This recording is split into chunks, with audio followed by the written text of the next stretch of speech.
Welcome to this journey of one of the most disturbing cases in recorded history of Charleston, South Carolina.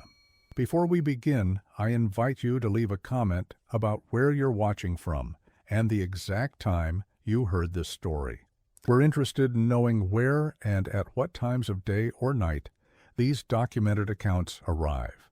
In the summer of 1845, the prestigious Thornhill Estate stood as one of Charleston's most admired properties, with its manicured gardens and imposing white columns. What transpired behind those pristine walls would not be fully uncovered until over a century later. According to county records, William Thornhill, heir to one of South Carolina's oldest plantation fortunes, announced his engagement to a woman named Eliza Freeman in June of that year. The announcement appeared in the Charleston Mercury on June 17, 1845, with a simple line stating, "Mr. William Thornhill of Thornhill Plantation to wed Miss Eliza Freeman this autumn." What made this engagement noteworthy wasn't immediately apparent to Charleston society. The Freeman name carried no social weight among the elite families of South Carolina, yet it appears no questions were raised publicly about this unusual match. Perhaps William's standing as sole heir to the Thornhill fortune, his parents having perished in a carriage accident 3 years prior, afforded him certain eccentricities in the eyes of society. Or perhaps, as later evidence would suggest, careful arrangements had been made to ensure discretion. The records show that within 3 weeks of the announcement, the Thornhill estate reduced its household staff by nearly half. Entries from the Plantation ledger, discovered during renovations in 1964, show unusual notations beside several names: transferred, relocated, departed, all dated between June 18th and July 2nd, 1845.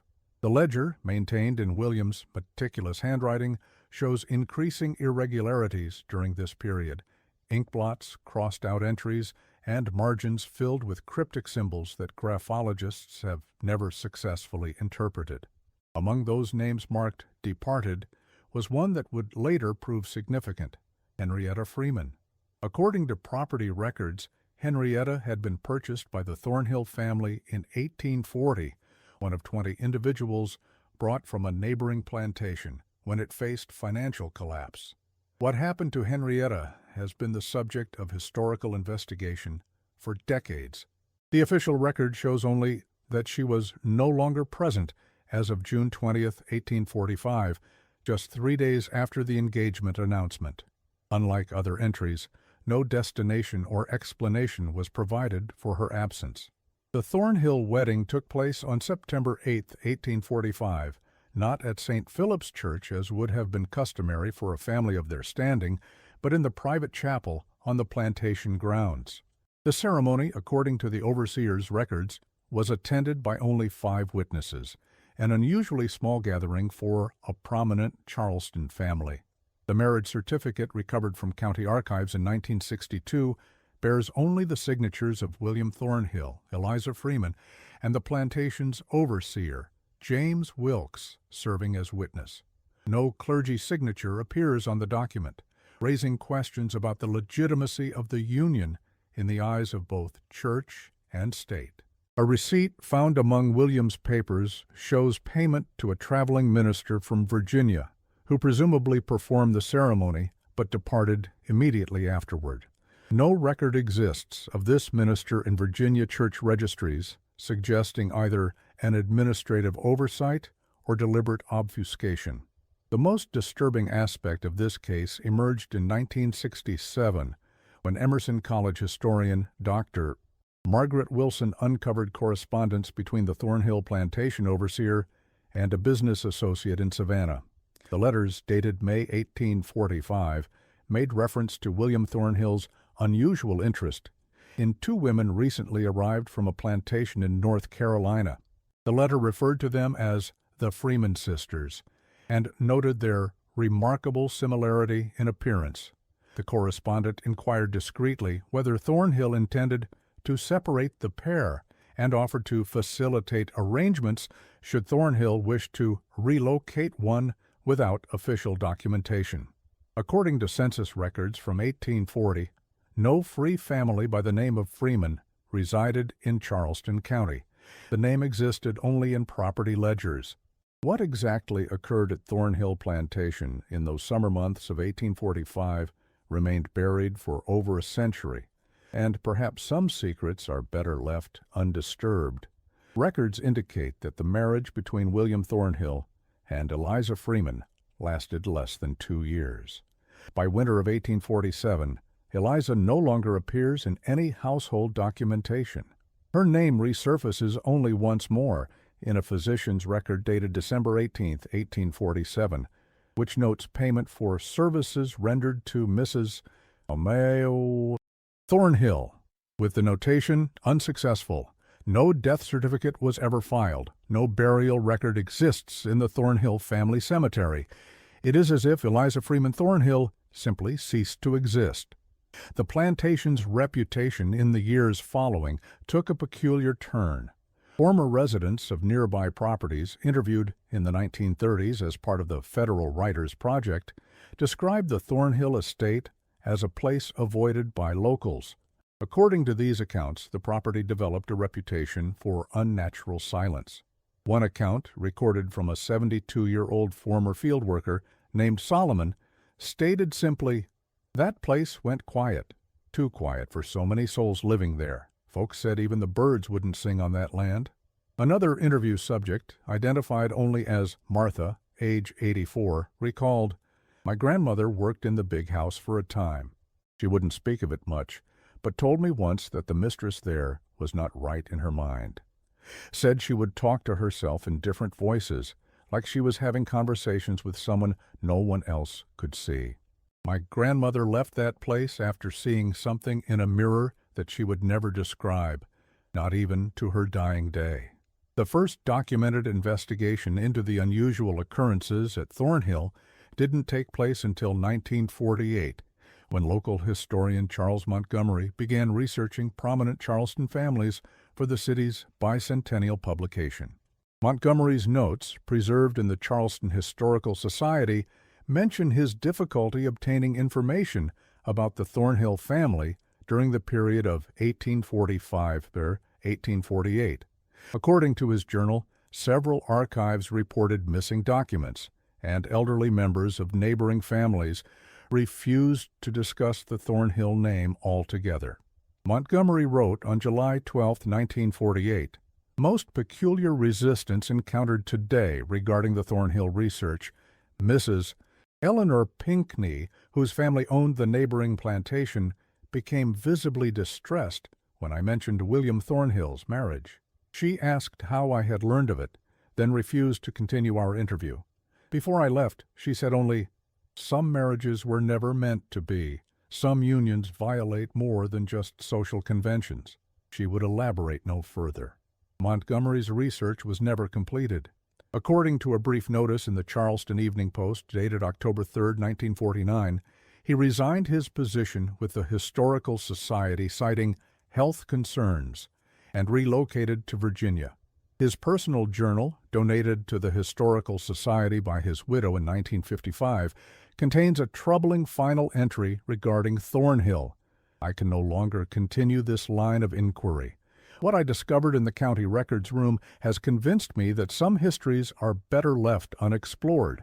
The Thornhill matter is one such case. I cannot explain what I found, or rather, what found me, while examining those records, but I will not return to that archive again."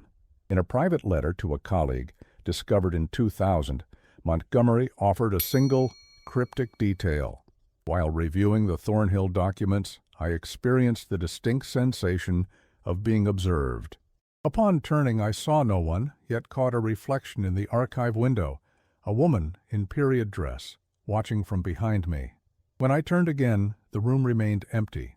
Most disturbing was my realization, moments later, that the reflection showed two identical women where there should have been only one, or indeed, none at all."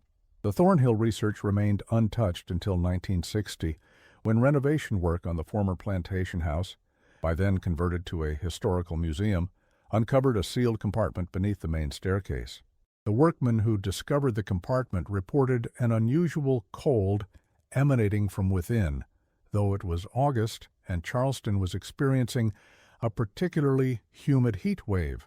The foreman's report noted that the compartment appeared to have been deliberately concealed during renovations in the late 1840s, as the construction techniques and materials used to seal it differed from the original house construction. The compartment contained a leather-bound journal, a small wooden box with a lock of dark hair, and a folded document that would later be identified as a bill of sale. These items were transferred to the University of South Carolina's Historical Archives, where they remained uncatalogued until 1964. The journal, written in what handwriting experts confirmed was William Thornhill's script, contained entries spanning from January 1845 to November 1847.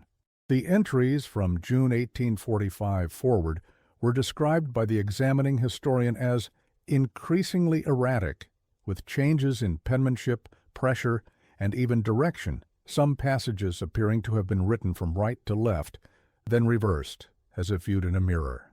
Perhaps the most troubling entry, dated September 10, 1845, 2 days after his wedding, read simply, "She watches me with her sister's eyes. I cannot escape the resemblance. Last night I woke to find her standing at the window, staring out toward the east field. When I asked what she sought, she replied, 'I'm looking for myself.'" The entry for September 15th reads, "Eliza spoke of Henrietta today as if she had merely gone to town and would return by evening. When I reminded her of the arrangements we had made, she looked at me with such confusion that I wondered if she had forgotten our agreement entirely. But she was here this morning," she insisted. "We breakfasted together in the east sitting room. No one had been in that room for weeks. I have doubled her laudanum dose." The bill of sale found alongside the journal proved particularly significant. Dated March 15, 1840, it documented the purchase of 5 females from the Pembroke Plantation in North Carolina. Among the names listed were Henrietta, age 20, and Eliza, age 18, sister to aforementioned. The document was unusual in noting the familial relationship, a detail rarely recorded in such transactions. More striking was a marginal note, added in different ink. "Remarkable resemblance between sisters. Could be taken for twins. Potential value in this similarity." The wooden box contained 2 locks of hair tied with different colored ribbons, one blue, one green.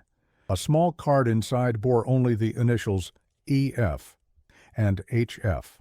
Microscopic analysis conducted in 1965 revealed that the hair samples, while similar in color, came from 2 different individuals. The curator who first examined these items in 1964, Dr. Robert Chambers, reported experiencing an acute sense of discomfort while handling the journal. In his notes, he described feeling as though someone was reading over his shoulder. After 3 days of work with the Thornhill materials, he requested reassignment to another project, citing persistent headaches and disturbed sleep.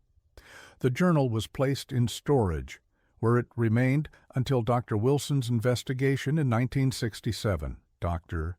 Chambers later confided to a colleague that during his work with the Thornhill materials, he began experiencing unusual phenomena in his office.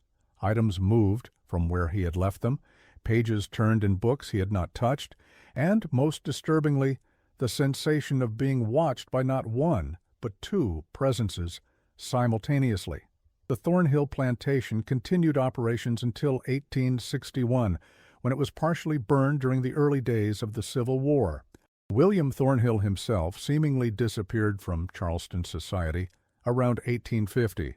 Tax records show the property remained in his name, but was managed by a series of overseers. The last documented sighting of William Thornhill comes from a neighbor's diary entry dated March 1850, which notes, "Encountered W.T. on the road today. The man appears aged beyond his years. When I inquired after his health, he replied that he hadn't slept properly in years, for she wouldn't allow it. I did not ask who she might be."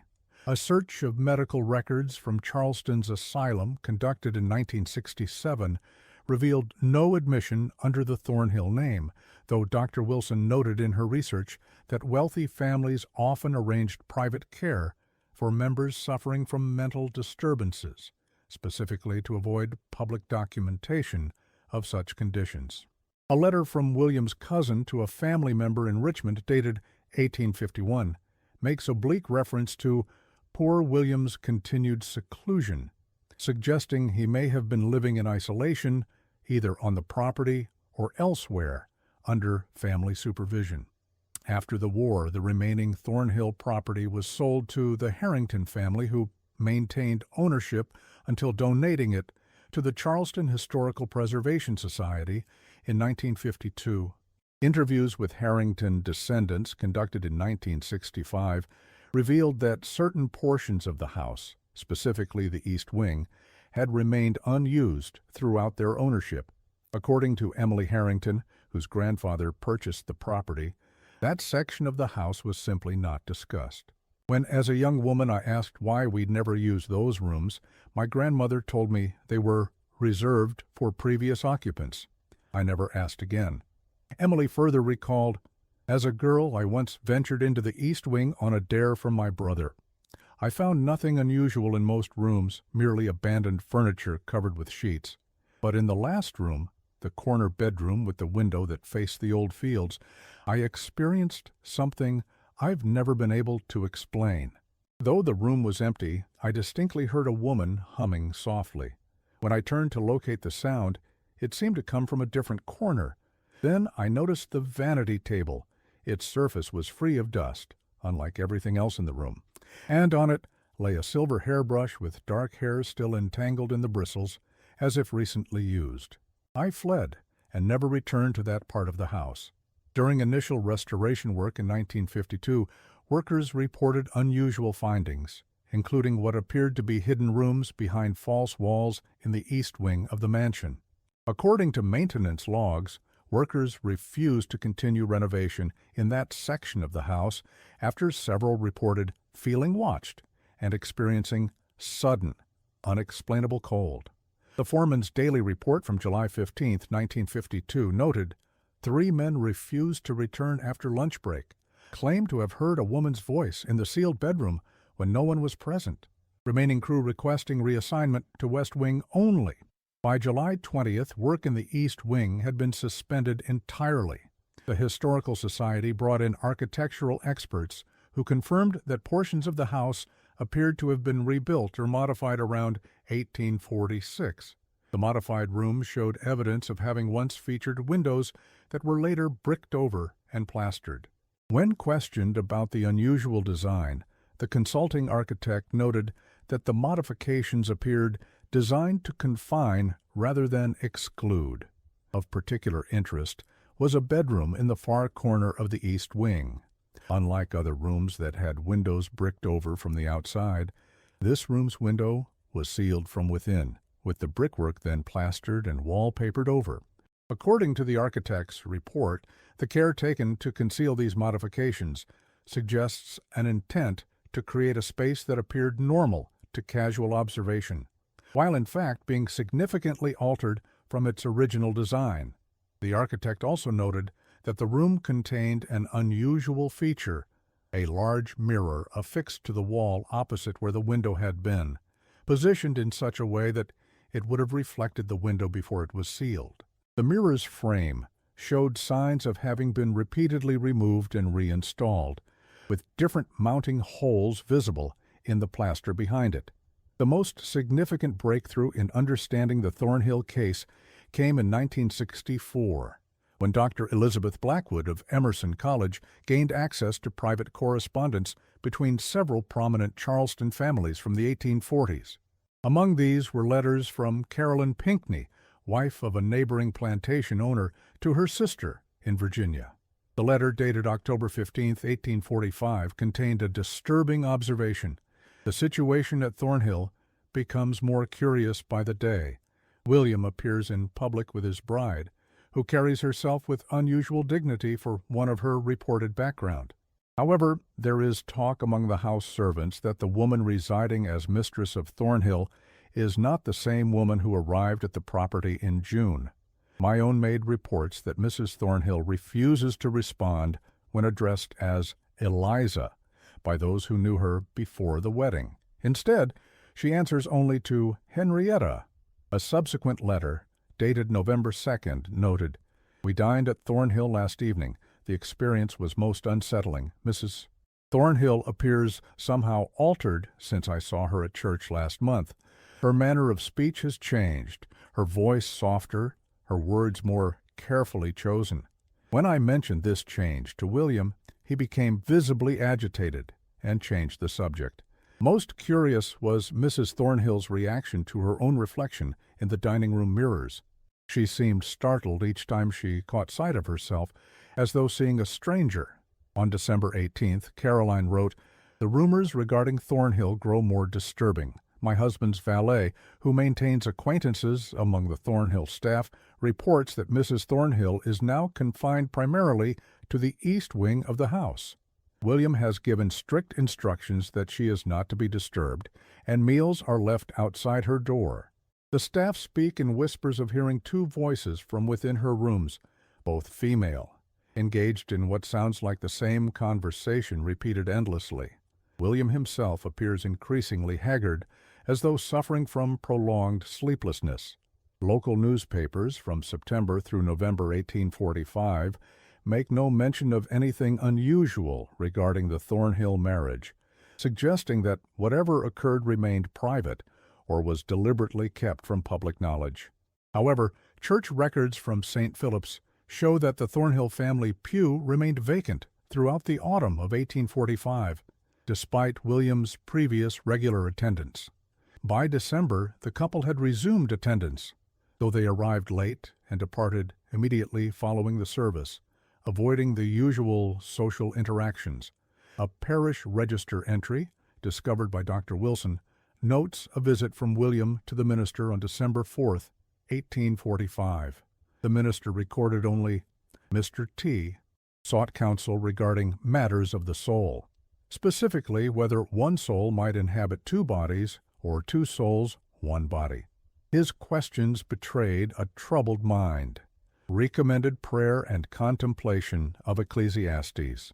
The journal recovered from beneath the staircase contains increasingly troubled entries as 1845 progressed into 1846. An entry from November reads, "I know what they whisper, that I have made a devil's bargain, that I have married a ghost." She moves through the house at night, touching items that belong to her sister. When confronted, she claims no memory of rising from our bed. "Today I discovered her in the east field, standing motionless among the cotton. When I called to her, she turned with such slowness it chilled my blood. 'I'm listening for her,' she said. 'She calls to me.'" A December entry reads more frantically, "I am no longer certain who resides in my home." The woman who sits across from me at dinner bears Eliza's face but speaks with Henrietta's bold manner. She wears her hair in Henrietta's style one day, Eliza's the next. When I asked directly which sister she was, she looked at me with such profound sadness that I could not maintain my gaze. "I am who you wanted me to be," she said. "Is that not enough?" By January 1846, Thornhill's entries become more fragmented. He writes of hearing whispered conversations from his wife's dressing room, though servants reported she was alone. He describes finding items moved overnight, particularly items that had belonged to the plantation's former residents. Most disturbingly, he notes awakening to find his wife sitting at her vanity, arranging her hair in a style he recognized as one Henrietta had worn. "I asked her why she wore her hair thus," he wrote on January 20th. She replied that she had always worn it so. When I reminded her that it was Henrietta's style, not Eliza's, she looked confused, then frightened. She excused herself and returned an hour later with her hair arranged as Eliza had always worn it. She spoke not another word all evening, but I found her again before dawn, standing at the window, hair once more in Henrietta's style, whispering to someone I could not see. On February 3rd he wrote, "I have removed all mirrors from her chambers save one. The large-looking glass in her dressing-room remains, though covered with a heavy cloth. She spends hours before it now, the cloth drawn back, staring at her reflection and speaking in whispers." When I enter, she quickly covers the mirror and affects normalcy. But I have observed her secretly. She does not speak to her reflection. She converses with it, as though it were another person entirely.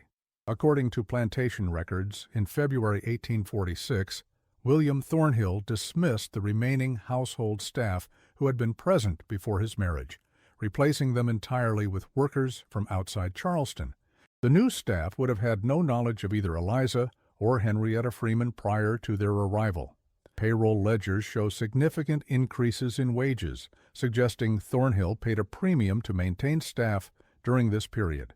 Instructions to the new housekeeper, preserved in the estate records, included specific provisions regarding the East Wing. No staff are to enter Mrs. Thornhill's private chambers without express permission. Under no circumstances are mirrors to be brought into these rooms. Any staff reporting unusual occurrences are to come directly to me, not to discuss their observations with others.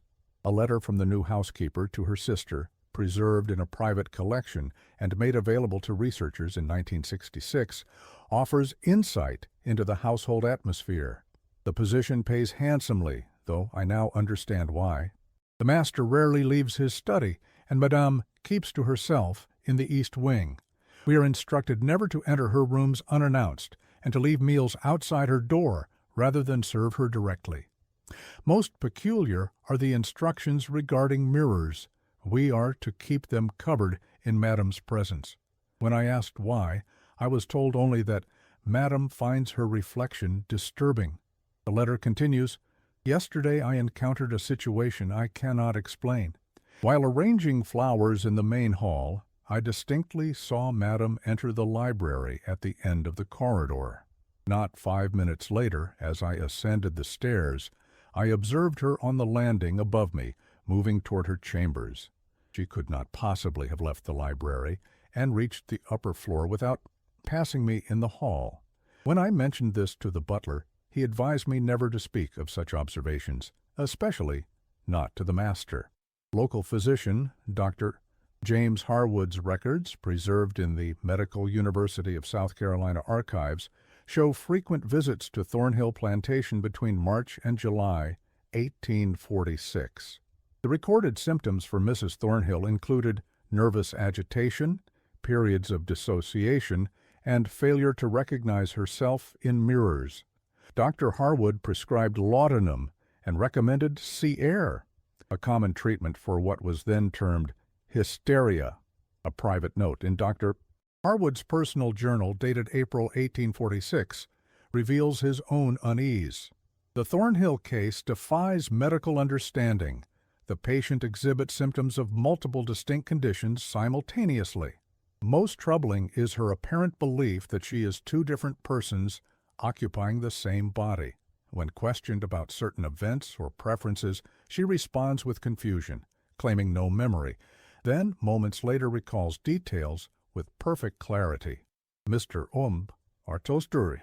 Thornhill appears more disturbed by his wife's condition than the lady herself, who regards her situation with an unsettling serenity." A subsequent entry from May notes, "Visited Thornhill Plantation again today. Mrs. T's condition deteriorates. She now refers to herself alternately as I and we, sometimes within the same sentence. Most disturbing was her insistence that I address a question to the other one. When I inquired who she meant, she turned her head slightly, as though listening to something only she could hear, then replied in a noticeably different tone, 'She means me, of course, Henrietta.' Mr. Thornhill immediately terminated the consultation. In July 1846, according to port records, William and Eliza Thornhill boarded a ship bound for Europe. They returned in October of that year. A letter from William to his business manager, dated from Paris in September, indicates the trip was cut short, stating only, "We return earlier than anticipated. The change of scenery has not produced the desired effect. In fact, Mrs. Thornhill's condition appears to worsen the farther we travel from Charleston. She insists that she has left part of herself behind."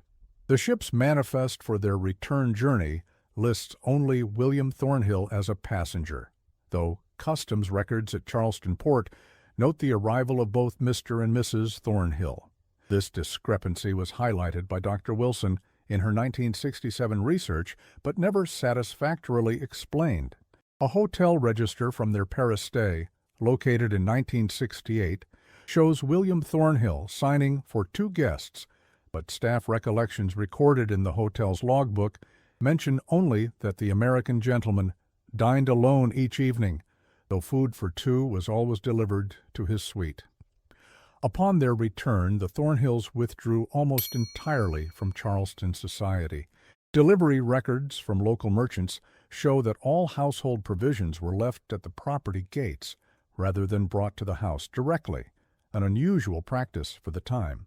The plantation overseer, James Wilkes, appears to have managed all business affairs from an office in Charleston rather than from the property itself, another departure from standard practice. A letter from Wilkes to a business associate in November 1846 hints at the deteriorating situation. Mr. B. Thornhill no longer attends to plantation matters personally. All correspondence must go through me. The house has become a place of shadows and whispers. The staff report strange occurrences, items moved without explanation, voices heard from empty rooms, and most disturbing sightings of Mrs. Thornhill in locations where she could not possibly be, given reliable accounts of her whereabouts at the same moment.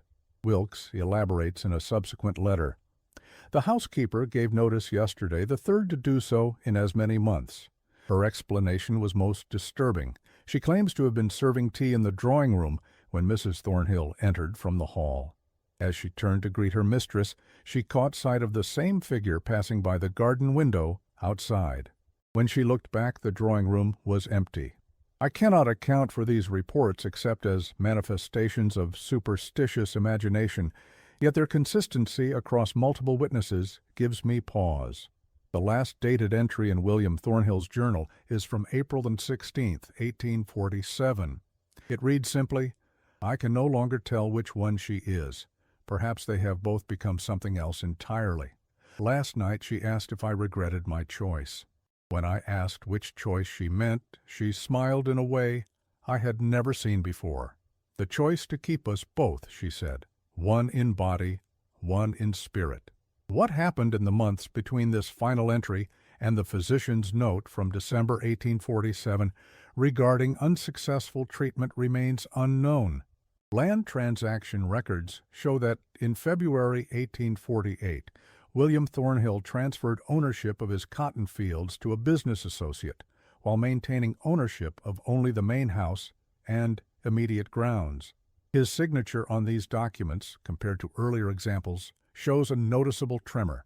Church records from St. Famico, Michael's Parish reveal that Thornhill made substantial donations throughout 1847, specifically requesting prayers for the afflicted. The parish registry notes that he attended services alone during this period, though he continued to take communion for 2. A notation from the minister, dated November 1847, reads, "Mr. Thornhill appears increasingly troubled in spirit. After service today, he inquired whether 2 souls might be confined within a single mortal vessel." When I suggested such questions bordered on theological impropriety, he replied that I should pray not for his soul, but for theirs. His meaning remains unclear. A letter from Dr. Harwood to a medical colleague in Philadelphia, dated December 1847, sought consultation on the Thornhill case. The patient presents symptoms beyond my experience. What began as apparent hysteria has progressed to what I can only describe as a divided self. She maintains 2 distinct identities, each with separate memories, mannerisms, and even physiological responses. Most remarkably, she transitions between these states without apparent awareness of the change. Mr. Thornhill reports that these transitions have become more frequent and now occur multiple times within a single conversation. I have exhausted conventional treatments and welcome any guidance you might offer in this most unusual case. The most troubling document recovered during the 1964 investigation was a private letter from James Wilkes, the plantation overseer, to his brother in Boston, dated January 1848. In it, he writes, "The situation at Thornhill has descended beyond comprehension. Mr. Thornhill now keeps himself locked in his study, emerging only at night. The house staff reports that Mrs. Thornhill occupies the east wing entirely alone, though sounds of conversation are frequently heard from her rooms. Most disturbing are the accounts that she is sometimes seen in two locations simultaneously, an impossibility I attribute to the overwrought imagination of superstitious servants. Mr. Thornhill has instructed that no one is to enter the east wing without his express permission, and that his wife is not to be disturbed under any circumstances. The letter continues with an observation that has haunted researchers for decades. I myself witnessed something last week that defies rational explanation. While delivering documents for Mr. Thornhill's signature, I glimpsed a woman I believed to be Mrs. Thornhill walking down the main corridor toward the east wing.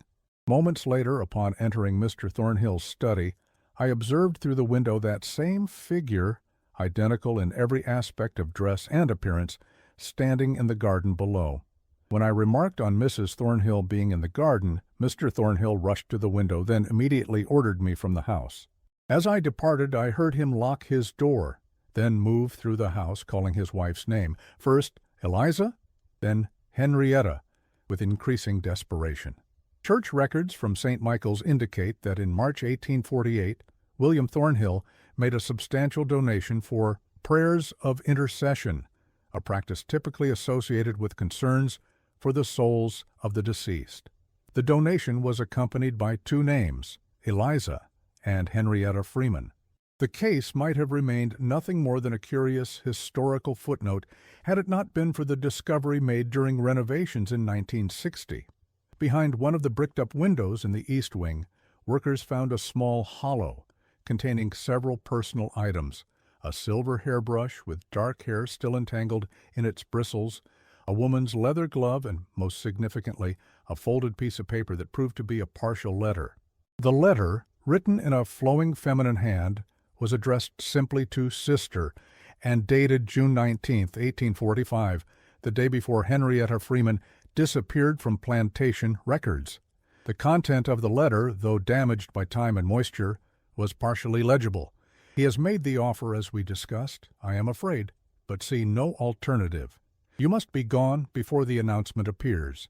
He promises your passage will be arranged quietly. I pray this sacrifice. The remainder of the letter was illegible due to water damage.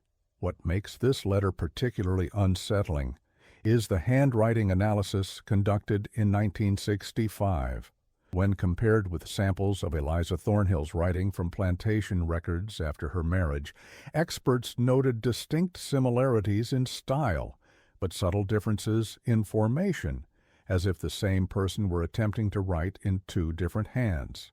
More disturbing still, the back of the letter contained what appeared to be a reply, written in a nearly identical hand, but with distinctive differences. I cannot leave you to this fate alone. We have always been as one. Perhaps there is another way. This response was signed simply H.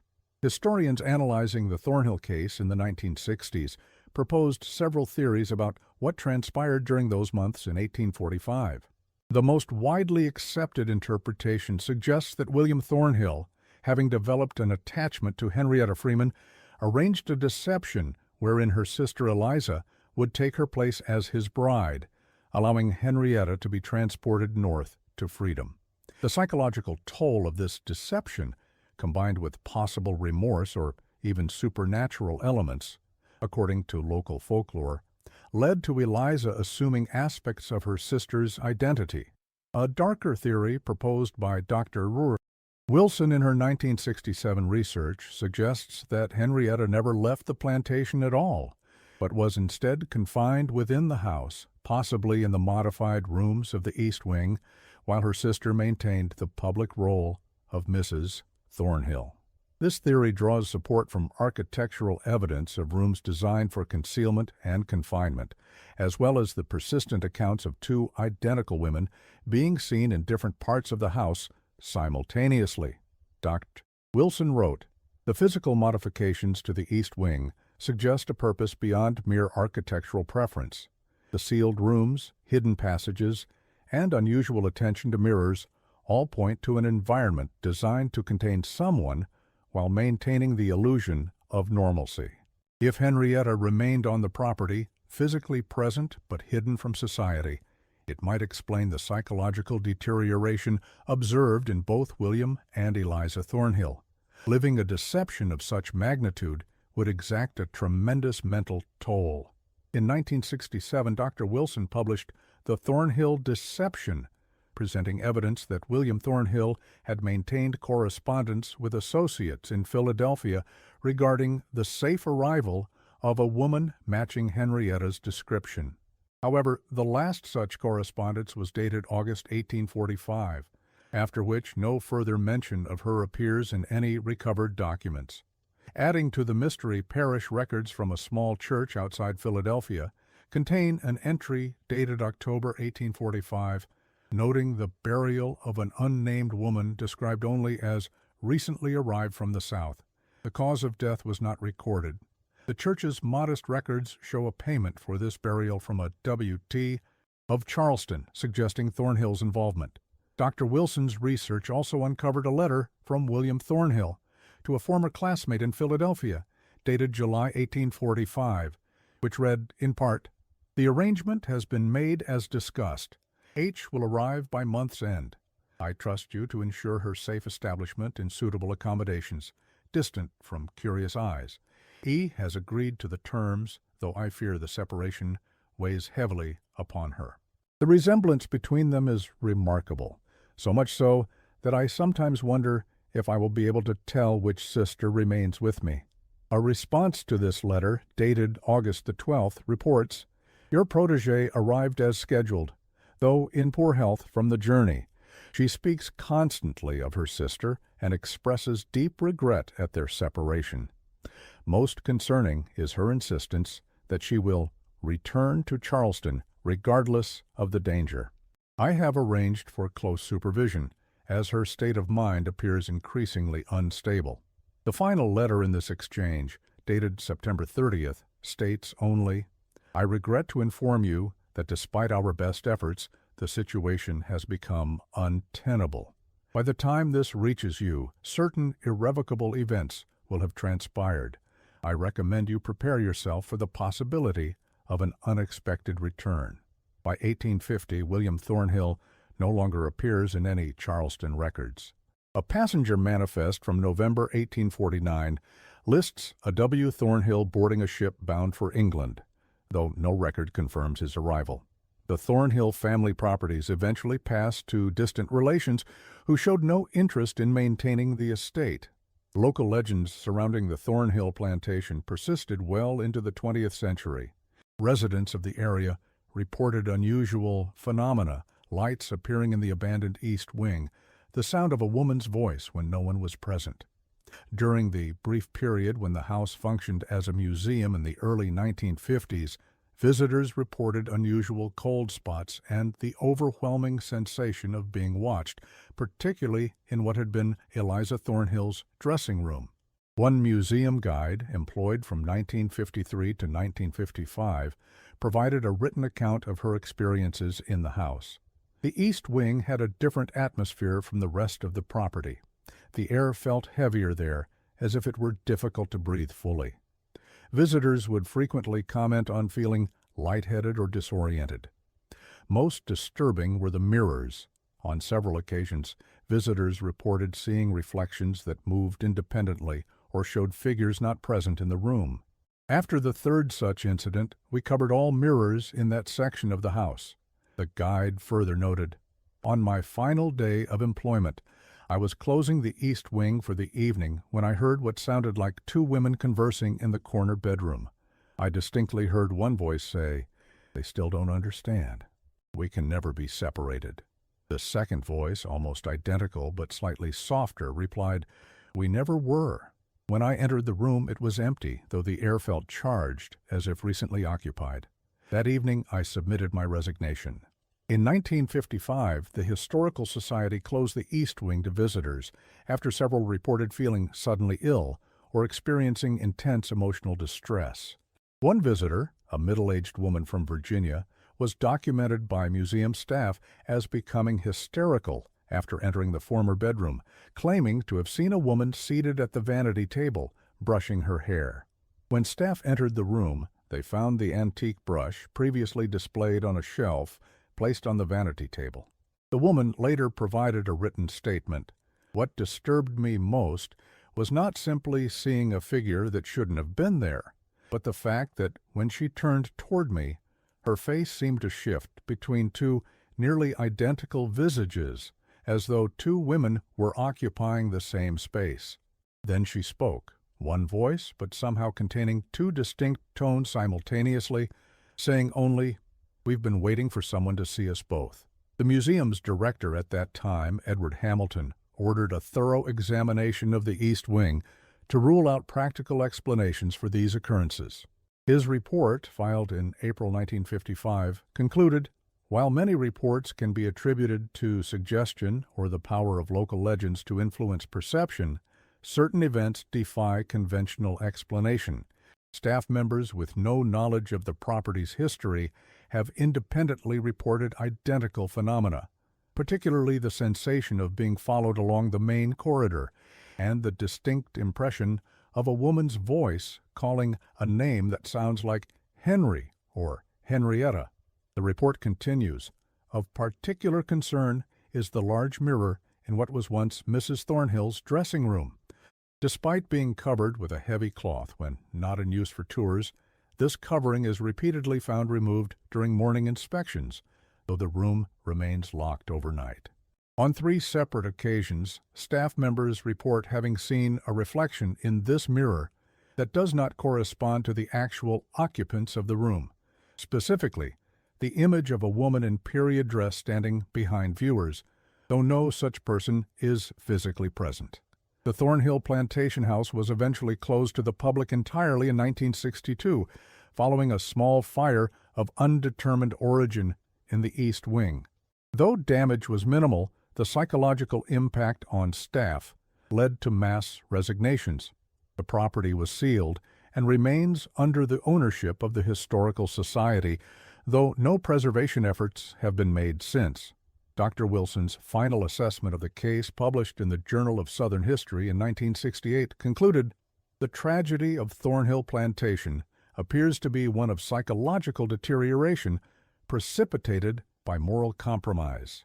Whether William Thornhill's arrangement with the Freeman sisters began as an attempt at kindness, securing freedom for one while elevating the other to a position of relative privilege, or stemmed from more selfish motives, cannot be definitively determined.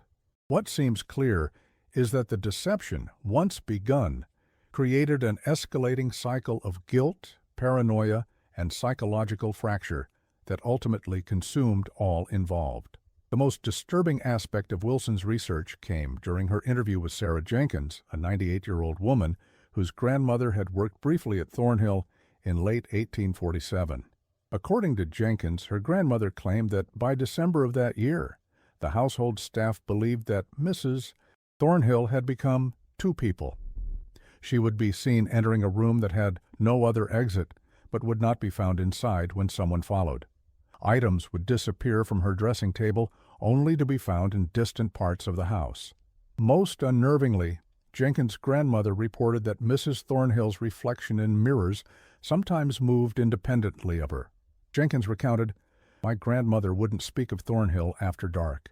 She said the mistress there wasn't right, that she would speak in 2 different voices, sometimes in the same conversation.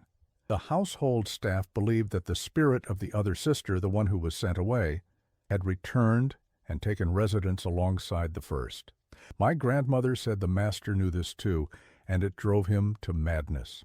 Jenkins added a detail not included in Dr. Wilson's published work. "My grandmother told me that in her final week at Thornhill, she was dusting in the main hall when she saw Mrs. Thornhill descend the stairs wearing a blue dress. Minutes later, she encountered Mrs. Thornhill in the library wearing green. When she mentioned seeing her earlier, the woman looked startled, then whispered, 'That wasn't me, that was her. She's returned, and he cannot make her leave again.' My grandmother gave notice that same day." While such accounts can be dismissed as superstition or the embellishment of folklore over generations, the documented evidence of William Thornhill's psychological decline suggests something profoundly disturbing occurred within the household. The physician's final note regarding unsuccessful treatment on December 18, 1847, combined with the absence of a death certificate, leaves the ultimate fate of Eliza Thornhill unknown. In 1969, during cataloging of artifacts from the Thornhill estate, university researchers discovered a small daguerreotype in a hidden compartment of William Thornhill's desk. The image showed two women of remarkably similar appearance, dressed identically, seated side by side. No names were written on the case, but the date inscribed was May 1845, 1 month before the engagement announcement and Henrietta's disappearance. When the image was enlarged, analysts noted that while the women appeared nearly identical at first glance, subtle differences became apparent. The woman on the left held herself with greater rigidity, her gaze directed slightly away from the camera. The woman on the right looked directly into the lens, her expression carrying what the analyst described as a quality of knowing defiance. Based on William's journal descriptions, historians believe the woman on the left was Eliza and the one on the right Henrietta. The discovery of this image lent credence to the theory that the sisters' remarkable resemblance had enabled the initial deception. What remains unexplained is how that deception evolved into the psychological phenomenon described in Thornhill's journals and the accounts of household staff, the apparent manifestation of both sisters in one physical form. The curator who examined the daguerreotype, Dr. Patricia Martin, reported an unusual experience while handling the image. As I studied the photograph under magnification, I experienced a momentary disorientation, almost as if the image itself had shifted. For a brief instant, it appeared as though only one woman were present in the frame, her features a perfect composite of the two distinct faces I had been examining. When I blinked, the original image of two separate women returned. I attributed this to eye strain until the photograph was examined by two colleagues who reported identical experiences without prior knowledge of my own. Perhaps the most haunting document in the entire case emerged in 1968, when a descendant of James Wilkes donated family papers to the South Carolina Historical Society. Among them was a sealed letter addressed to Wilkes's son with instructions that it be opened only after the overseer's death. The letter, dated 1860, contained Wilkes's account of his final visit to Thornhill Plantation in 1848. According to Wilkes, he had been summoned by William Thornhill in February of that year, following months with no direct communication. Upon arrival, he found the house in a state of neglect, with no staff present. Thornhill, appearing severely malnourished and aged, led him to the sealed east wing, unlocking a series of doors that Wilkes described as secured as if to contain something rather than exclude. In the final room, Wilkes claimed to have found evidence that someone had been living in complete isolation, meals left untouched, furniture arranged to block mirrors, and walls covered with writings in two distinctly different hands. The writings alternated between pleas for forgiveness and accusations of betrayal. Some appeared to be conversations between two people, written by a single hand. Wilkes wrote, "The room bore the unmistakable atmosphere of confinement, not merely physical restriction, but the imprisonment of a troubled mind." The writings on the wall told a fragmented story of sisters separated, of promises broken, of identities merged and divided. Most disturbing was the sensation that persisted throughout my visit, that we were not alone in that room, despite its evident emptiness. Thornhill himself addressed remarks to vacant corners, as if conversing with an unseen presence. One section of wall writing, which Wilkes transcribed, read, "I am Eliza when he wants Eliza. I am Henrietta when he fears Henrietta. But who am I when no one is watching? Perhaps I am neither. Perhaps I am both. Perhaps we are becoming something else entirely." Another section in different handwriting, responded, "He cannot separate us now. What he joined cannot be divided. 2 bodies, 1 spirit. Now 1 body, 2 spirits. The mirror shows the truth he refuses to see." Most disturbing was Wilkes's description of finding a journal that appeared to have been maintained by Eliza, Mrs. Thornhill. The entries alternated between first-person accounts of being Eliza and being Henrietta, sometimes switching mid-paragraph. The final entry, which Wilkes transcribed in his letter, read, "I am neither, and I am both. He tried to separate us, but we have become inseparable. When he looks at me now, he can no longer tell which one returns his gaze. Perhaps tonight I will let him see us both at once, and his suffering will end." Wilkes reported that Thornhill insisted on walking the grounds with him before his departure.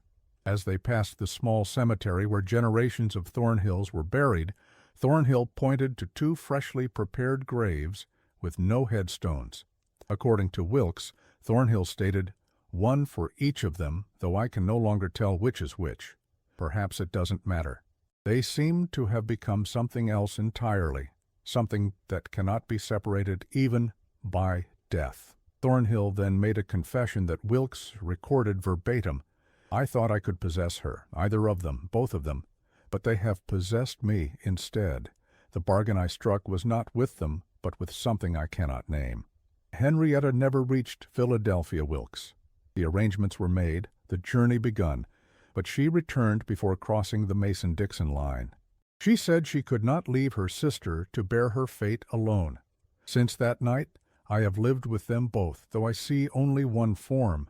They speak through the same lips, watch through the same eyes, but they are 2 distinct souls occupying one vessel. God help me, Wilkes. God help us all." As they returned to the house, Wilkes observed Thornhill gazing up at an upper window of the east wing. Following his gaze, Wilkes claimed to have seen a woman watching them, and then, impossibly, the same woman appearing simultaneously at a different window several feet away. When he turned to Thornhill in shock, the plantation owner merely nodded and said, "You see now why I can no longer remain here? They will not let me leave, but neither will they let me stay. There is no peace to be found in this house, not for me, not for them, not for anyone who enters." Wilkes concluded his letter by stating that he left the property that evening and never returned. He arranged for Thornhill's business affairs to be managed remotely, and never spoke of what he had seen in the East Wing. He reported that William Thornhill disappeared less than a week later, though no body was ever found. "I have never spoken of that final visit to Thornhill," Wilkes wrote, "for fear that speaking of it might somehow give it power beyond the bounds of that accursed property. But as I near my own end, I feel compelled to record what I witnessed, if only to unburden my soul of its weight. I do not know what became of William Thornhill, nor of the woman or women who resided in that house. I know only that in all my years since, I have avoided mirrors at night, for fear of seeing something reflected there that stands behind me, watching with 2 sets of eyes from one single face." The Thornhill case was officially closed in 1969, when the Historical Society determined that insufficient evidence existed to draw definitive conclusions about the events of 1845 to 1848. The property was designated a historical landmark, but remains closed to the public. The East Wing was permanently sealed in 1970 after structural engineers deemed it unsafe. In the decades since, the legend of the Freeman sisters has become part of Charleston's rich tapestry of historical mysteries. Ghost tours of the city often pause outside the still-standing gates of Thornhill Plantation, though none venture onto the grounds. Local residents report that even now, on certain nights, lights can be seen moving between windows of the abandoned East Wing, as if someone, or something, continues to search the empty rooms. Dr. Wilson's final publication on the subject, released shortly before her retirement in 1968, perhaps best summarizes the lingering unease surrounding the case. What happened at Thornhill represents more than just a forgotten historical footnote. It stands as a testament to how guilt and secrecy can corrode the human psyche. Whether one believes in ghosts or not, Something remains unresolved about the fate of the Freeman sisters, a story that Charleston society attempted to erase, but that refused to be silenced. In the end, perhaps the most disturbing possibility is not that Thornhill Plantation is haunted by spirits, but by the consequences of moral compromise and psychological fracture that continue to echo long after the principal figures have vanished from history. The last known document relating to the case comes from an unexpected source. In 1966, during renovations of an old church in Philadelphia, workers discovered a small package sealed within a wall cavity. The package contained a single sheet of paper and a small cloth pouch containing what appeared to be human hair, two distinct locks of slightly different shades, tied together with a silk ribbon. The paper bore a message in faded ink. "We are at peace now, both free, both bound. Two souls that would not be separated even by him. May God have mercy on us all." It was signed simply, "The Freeman Sisters, December 1847. Historians continue to debate whether this document represents evidence of an elaborate deception, perhaps Henrietta Freeman successfully reaching Philadelphia and mourning her sister's death, or something more inexplicable.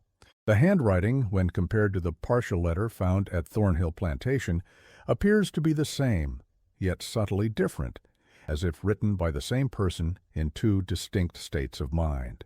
The curator who discovered the package, Dr. Rebecca Morrison, reported experiencing a peculiar phenomenon while examining its contents. In her notes, she wrote, "While photographing the document, I distinctly felt someone standing behind me. When I turned, the room was empty, yet the sensation persisted. More unsettling was the reflection I glimpsed in the glass cabinet beside my desk. A woman in period dress, watching me handle the letter. The image vanished when I turned toward it directly." Morrison later requested that the package be transferred to secure storage, writing, "There is something deeply unsettling about these artifacts. I cannot explain the sensations they evoke, a profound sadness mingled with an unmistakable sense of presence. I find myself dreaming of two women in identical dress, speaking to me in alternating voices. In the interest of scholarly objectivity, I believe another researcher should continue this analysis." Laboratory analysis of the hair samples conducted in 1967 yielded puzzling results. Although the locks appeared distinct in coloration and texture, DNA testing, then in its infancy, suggested they came from the same individual. The scientists who performed the analysis noted that such results were highly improbable and suggested contamination of the samples might have occurred. However, repeated testing produced identical outcomes, leading the lead researcher to note in his report, "While scientifically implausible, the evidence suggests that these distinct hair samples originate from either a single individual or from two individuals with identical genetic markers, such as might be found in identical twins." The Thornhill Plantation house still stands today, though its deteriorating condition ensures that whatever secrets remain within its walls stay hidden. The east wing, with its bricked-up windows and sealed doors, casts a long shadow across the overgrown gardens. Local authorities periodically investigate reports of trespassers drawn by the legend of the Freeman sisters, but few venture far onto the grounds, and none have attempted to enter the house in decades. In 1985, a film crew seeking to document Charleston's haunted history obtained permission to photograph the exterior of the property. The resulting footage showed nothing unusual, but audio recordings captured what sound engineers described as two female voices in conversation, though no one was present in that section of the grounds. The recording, analyzed by audio experts at the University of South Carolina, revealed two distinct vocal patterns alternating in what appeared to be a cohesive conversation, though the words themselves were indistinct. The producer later wrote, "What makes the Thornhill recording so unsettling is not merely the presence of voices where none should exist, but the nature of those voices. They share fundamental tonal qualities, so similar that they might be mistaken for a single person, yet contain subtle distinctions in cadence and inflection that suggest two separate speakers. More disturbing still, spectral analysis indicates that both voices emanate from precisely the same location in space, an acoustic impossibility under normal circumstances.